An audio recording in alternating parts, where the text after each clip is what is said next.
Hati-hati. Informasinya diterima oleh kita, tapi orangnya nggak jelas. Maka ini menunjukkan bermasalah. Jangankan orangnya tidak ada, orangnya ada tapi punya masalah, maka akan berpengaruh pada kualitas hadisnya. Pernah dengar hadis ini? Awal Ramadan rahmah, awsatuhu maghfirah, wa akhiruhu itkum minan nar. Awal Ramadan itu rahmat, pertengahannya ampunan, ujungnya itkum, pembebas dari neraka. Pernah dengar itu? Hadisnya matruk. Matruk.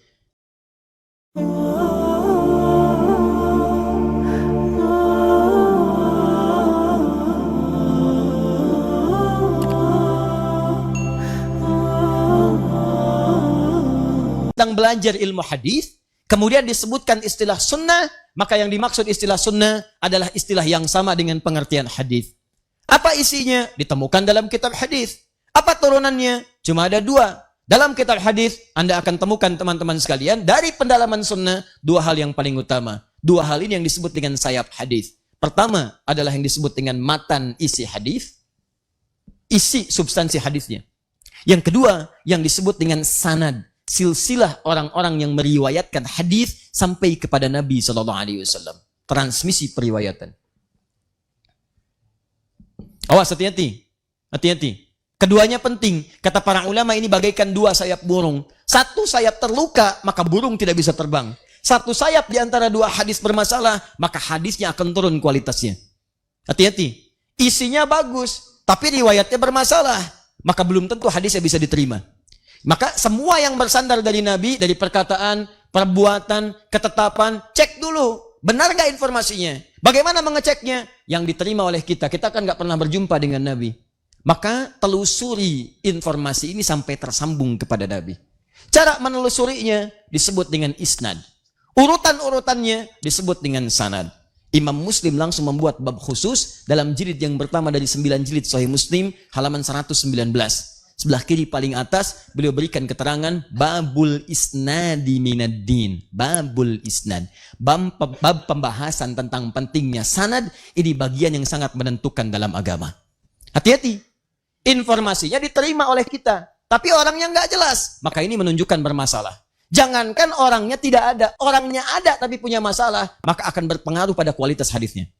Pernah dengar hadis ini? Awal Ramadan rahmah, awsatuhu maghfirah, wa akhiruhu itkum minan nar. Awal Ramadan itu rahmat, pertengahannya ampunan, ujungnya itkum, pembebas dari neraka. Pernah dengar itu? Hadisnya matruk. Matruk, semi palsu. Urutan nomor 2 terburuk dalam silsilah ilmu hadis.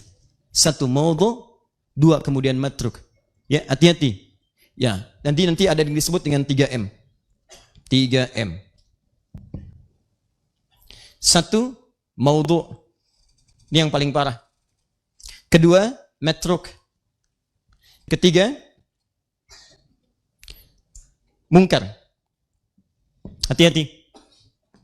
Maudhu, hadis palsu, memang sengaja bikin hadis. Informasinya bukan dari Nabi SAW, sengaja dipalsukan. Hati-hati teman-teman sekalian, banyak yang seperti ini. Ya, ikhtilafu ummati rahmah. Perbedaan pendapat di antara umatku adalah rahmat. Hati-hati, itu hadis palsu, hadis maudhu. Awas, hati-hati. An-nadhafatu minal iman, kebersihan bagian dari iman, itu hadis palsu, hadis maudhu.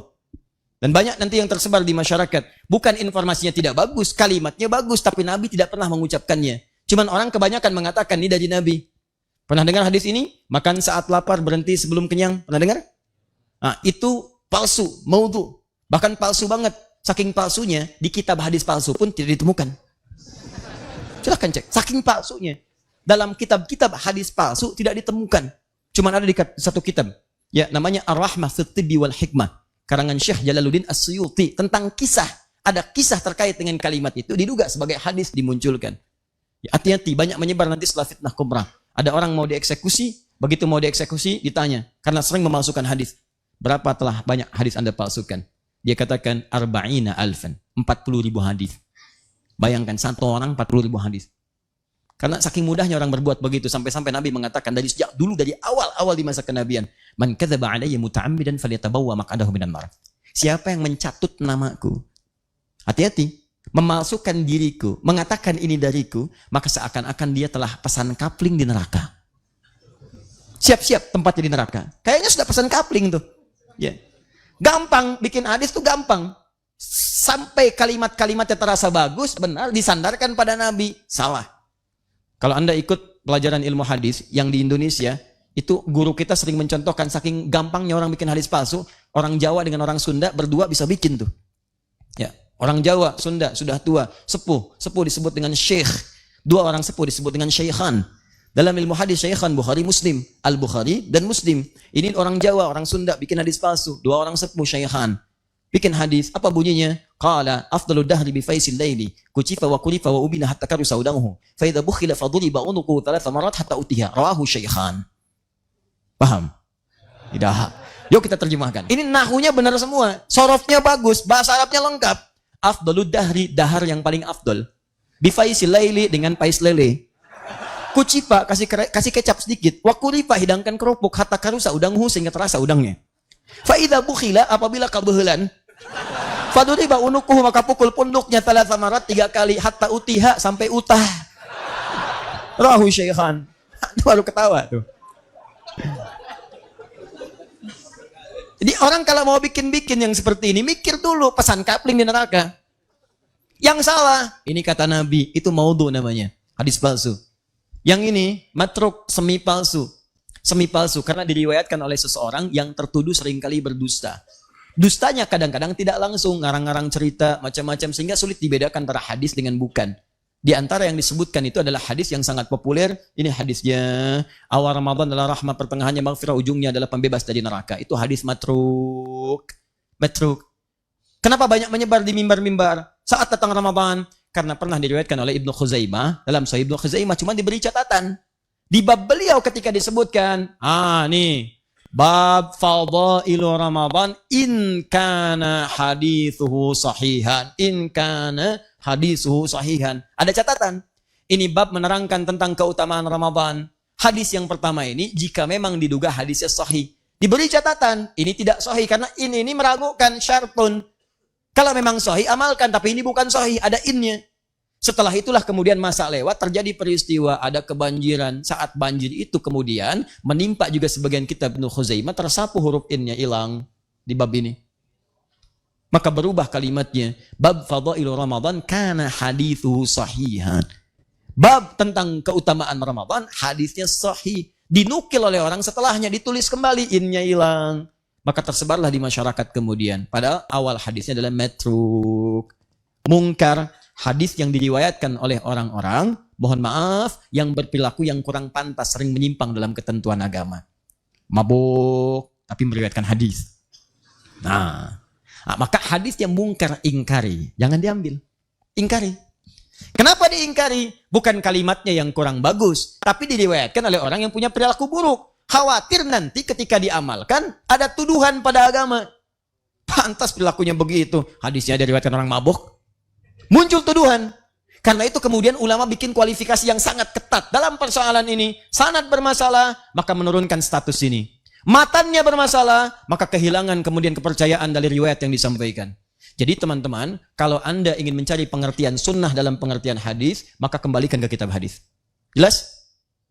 Cari referensinya. Ada 4 jenis. Saya berikan dengan cepat.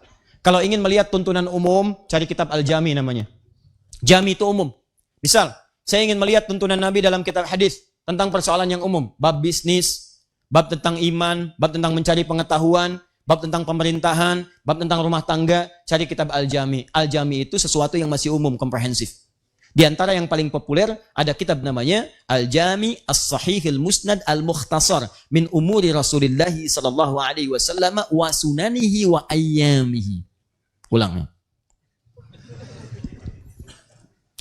Karena terlampau panjang, singkat dengan Sahih Al-Bukhari yang meriwayatkan Imam Al-Bukhari. Terdiri dari 95 bab. Setiap babnya berisi beberapa hadis-hadis tuntunan Nabi sallallahu alaihi wasallam. Bab pertama Kitabul Iman. Panduan meningkatkan iman. Jadi kalau antum, maaf ya, iman sedang naik turun, pengen stabil, naik, nggak pernah turun. Maka bagaimana caranya? Lihat sunnahnya. Di mana sunnah ditemukan? Di kitab hadisnya. Apa kitabnya? Jami' Sahih. Sahih Al-Bukhari. Buka bab pertama, namanya Kitabul Iman. Ada 57 hadis. Pelajari itu semua, amalkan dalam kehidupan, maka iman Anda akan terasa naik, dan tidak pernah turun. Paham di sini? Nah, ini yang disebut dengan pengertian sunnah dalam pengertian ilmu hadis. Kedua ada yang disebut dengan sunan. Sunan, awas hati-hati. Ada sunan dalam pengertian kitab hadis. Sekarang banyak istilah sunan tuh. Awas hati-hati. Bawa ke cerita, bawa ke macam-macam.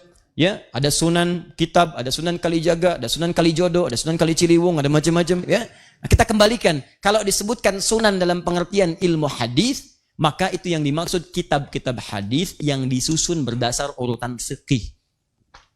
Jadi kalau teman-teman pengen cari referensi sunnah Nabi yang cepat dalam urusan fikih, jangan nyari kitab jami. Carinya kitab sunan.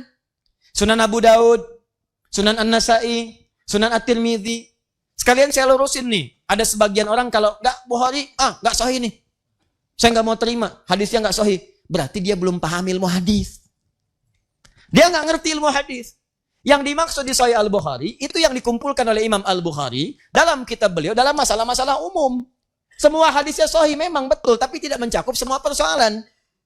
Yang dikumpulkan oleh beliau saat hidup. Beliau meninggal, nggak ngumpulin lagi. Datang Imam Muslim meninggal, nggak ngumpulin lagi. Karena dua-duanya sudah ada metode pengumpulan yang umum, maka ulama setelahnya mengumpulkan dengan metode berbeda untuk memberikan spesialisasi. Nih yang umum udah banyak nih, kita konsentrasi aja di bidang fikih.